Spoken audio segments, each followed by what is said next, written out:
Hello everyone. आज हम power system operating states के बारे में जानेंगे।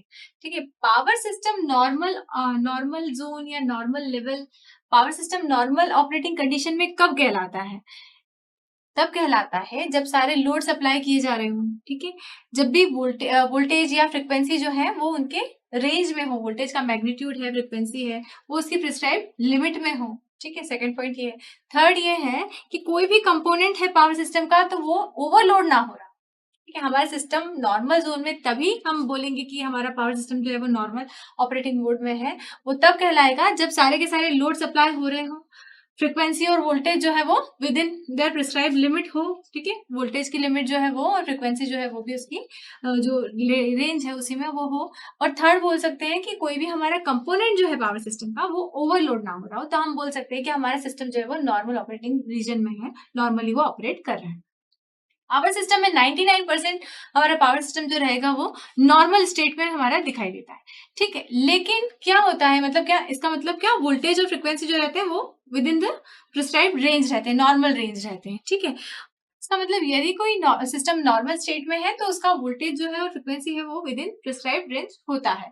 ठीक है, अब यहाँ पे कुछ टर्मिनोलॉजीज हम देख लेते हैं। ई क्या होता है? ई होता है आपका इक्वलिटी कंस्ट्रेंट। यदि आपका सिस्टम नॉर्मल ऑपरेटिंग रीजन में काम कर रहा है पावर सिस्टम, तो इक्वलिटी कंस्ट्रेंट मतलब क्या होगा? जो डिमांड है वो आपका जनरेटर सप्लाई कर रहा है, इसका मतलब इन दोनों का जो डिफरेंस है या प्लस लॉसेस है, ये सब आपका इक्वलिटी कंस्ट्रेंट के अंतर्गत आता है।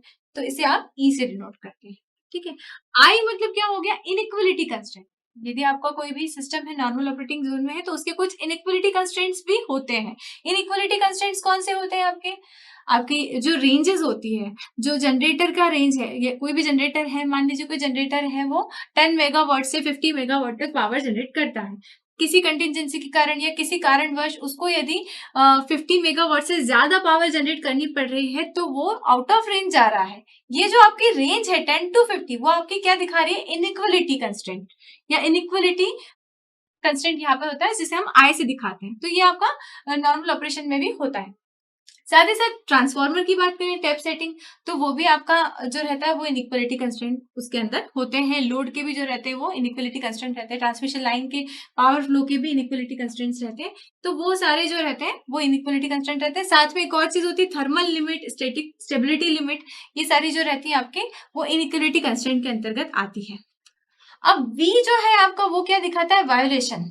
मतलब यदि EV लिखा है इसका मतलब वायलेटेड इक्वलिटी कंस्ट्रेंट, और IV लिखा है इसका मतलब वायलेटेड इनइक्वलिटी कंस्ट्रेंट। ठीक है, तो सबस्क्रिप्ट V जहां पर आ जाता है तो वहां हमें ध्यान रखना है कि ये क्या है, ये वायलेशन है इक्वलिटी कंस्ट्रेंट का या फिर इनइक्वलिटी कंस्ट्रेंट का, जिसके भी साथ वो लगा हुआ होगा वो।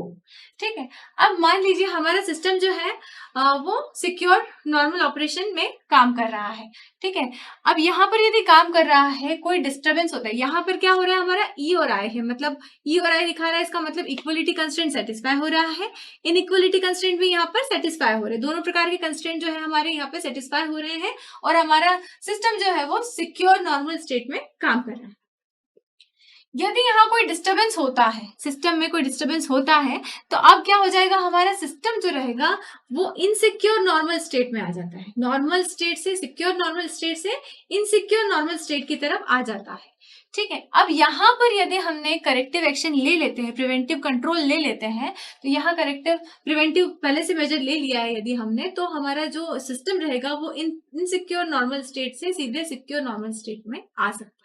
ठीक है, लेकिन यदि ये इनसिक्योर नॉर्मल स्टेट में काम कर रहा है और कुछ एडिशनल डिस्टर्बेंस वहां आ जाता है सिस्टम में, तो उसके कारण जैसे ये एडिशनल डिस्टर्बेंस क्या हो सकते हैं? टाइलाइन का ट्रिप हो जाना, कोई जनरेटर है उसका अचानक से लॉस हो जाना, मतलब कोई एक यदि तो पहले से कोई हो यूनिट काम नहीं कर रही हो, साथ में एक और यूनिट फेल हो जाती है, तो यहाँ से वो सीधे सीधे आपका इनसिक्योर रीजन से सीधे आप, तो इस एडिशनल डिस्टर्बेंस के कारण से हमारा जो सिस्टम है ये इनसिक्योर नॉर्मल स्टेट से सीधा सीधा कहाँ चला जाता है? इमरजेंसी स्टेट की तरफ चला जाता है। मतलब यहाँ पर क्या हो रहा है? यहाँ पर आपका ई हो रहा है, यहाँ तो वायलेट नहीं हो रहा, लेकिन यहाँ की यदि मैं बात करती हूँ तो इक्वलिटी कंस्ट्रेंट तो सेटिस्फाई हो रहे हैं, लेकिन इनइक्वलिटी कंस्ट्रेंट जो है वो आपके वायलेट हो रहे हैं। इस वाली स्टेट में। कौन सी स्टेट है ये? Emergency state. ठीक है, मतलब ये इनइक्वलिटी कंस्ट्रेंट वायलेट होना मतलब क्या हो रहा है? कुछ सिस्टम में कुछ कंपोनेंट जो है हमारे सिस्टम में वो ओवरलोड हो रहा है। ठीक है, तो यहाँ पर मैं कुछ करेक्टिव मेजर यदि कर लेती हूँ, करेक्टिव कंट्रोल कर लेती हूँ, तो मैं इमरजेंसी स्टेट से सीधा सीधा कहाँ पहुंच सकते हैं? हम सिस्टम को कहाँ पहुंचा सकते हैं? सिक्योर नॉर्मल स्टेट में पहुंचा सकते हैं bye means of corrective control. यहाँ यदि हमने सुटेबल करेक्टिव कंट्रोल ले लिया तो हमारा सिस्टम जो रहेगा वो सीधे सीधे सिक्योर नॉर्मल स्टेट में पहुंच जाता है। अब ये करेक्टिव कंट्रोल क्या हो सकता है? ये करेक्टिव कंट्रोल हो सकता है जनरेटर रीशेड्यूलिंग। हमने जनरेटर को रीशेड्यूल किया तो हमारा सिस्टम इमरजेंसी जोन से कहां पहुंच गया? वापस सिक्योर नॉर्मल स्टेट में पहुंच जाता है। ठीक है, तो यदि ये करेक्टिव एक्शन किसी कारणवश नहीं हो पाता है तो मतलब यहाँ क्या होगा? इमरजेंसी स्टेट से फिर यहाँ हम इमरजेंसी कंट्रोल की तरफ आ जाएंगे। इमरजेंसी कंट्रोल करना पड़ेगा यदि करेक्टिव एक्शन नहीं हो पाता है। ये इमरजेंसी कंट्रोल क्या होता है? ये होता है जनरेटर रीशेड्यूलिंग भी होता है, इसमें लोड शेडिंग भी होता है। ठीक है, तो ये यहाँ पर इस सिचुएशन में हमको यहाँ कंट्रोल करना पड़ेगा। अगर ये भी किसी कारण से फेल हो जाता है तो सीरीज कास्केडिंग हो जाएगी। इवेंट जो रहेंगे सीरीज ऑफ कास्केडिंग इवेंट्स हो जाएंगे। मतलब क्या होगा? एक फेलियर, इसके बाद में आप फिर सीवियर आपके सिस्टम में डिस्टर्बेंसेस होने लगेंगे। क्यों? क्योंकि कास्केडिंग होने लगी है, जो आपकी सीरीज ऑफ कास्केडिंग इवेंट्स होने लगे हैं उसके कारण से आपका सिस्टम जो है वो और इनसिक्योर जोन में आता जा रहा है। ठीक है, इसके बाद ये आपकी क्या स्टेट कहलाती है? ये आपकी कहलाती है एक्सट्रीमीज स्टेट। यहाँ पर इसको हम क्या बोलते हैं?